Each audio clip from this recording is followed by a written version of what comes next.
housing advocates from across the state and here in Kern County visited Sacramento on Monday to lobby for SB 567, which among other things would remove 3 just cause reasons, as they're called, for legally evicting someone. What do we want? When? Now! Marching with banners in hand, advocacy groups walked to the state capitol voicing their support for SB 567. Housing is a human right! Their goal was to talk to legislators and explain why they need this bill to pass. One of those who went to Sacramento was Bakersfield resident Teresa Reyes. I spoke with her on the phone as she drove back. Teresa Reyes explains she has been living at her home for 3 years, paying $700 for rent, when all of a sudden she got this tenant terminancy letter from her landlord. The letter says the reason for her eviction is considered no fault just cause under the current law. Other reasons under that same provision include the owner or a family member wanting to move in, substantial repairs to or remodeling of the home, or removing the unit from the rental market altogether. In Reyes' case, the letter said it was due to the owner looking to remodel the property. Teresa says she has never been late on rent and had been a good tenant in the past 3 years, and the eviction left her heartbroken. She now has until May 17th to find a new place.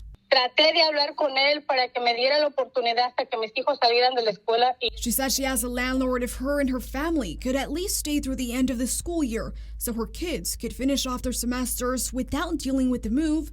But he said no.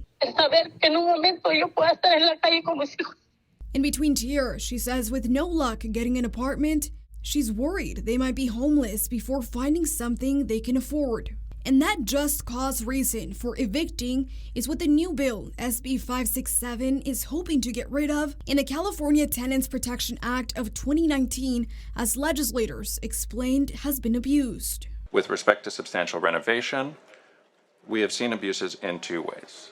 Both claimed renovations that never materialize, but yet give the basis for an eviction and force a family out, and also deferred maintenance over the course of the pandemic. This bill would require that if a no-fault just cause is used to evict someone on the basis of selling the property, then that property must be taken off the rental market for at least 10 years. But committee member and State Senator Thomas Umberg from Santa Ana raised concerns on the timeline and the details of the changes. The current bill says 10 years.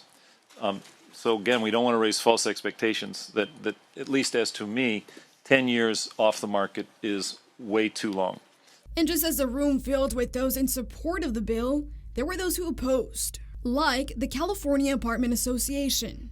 Owners have lost millions of dollars, and some owners are losing their homes.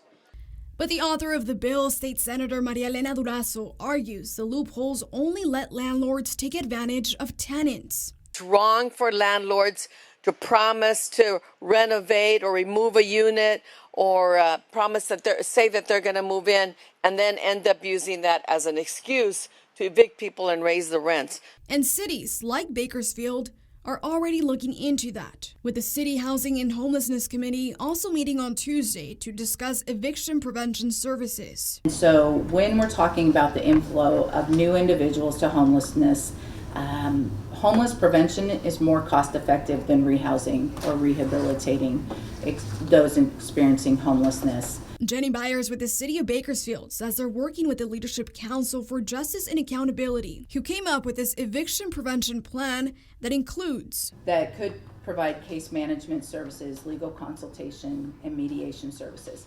This would work through a multi-language public awareness campaign, public education workshop, and mobile clinics on tenants and landlord rights, as well as legal aid for tenants facing eviction. The bill now moves to the Appropriations Committee, but with an amendment to remove a rent cap that had been included. In studio, Vani Patino, 23 ABC News, connecting you.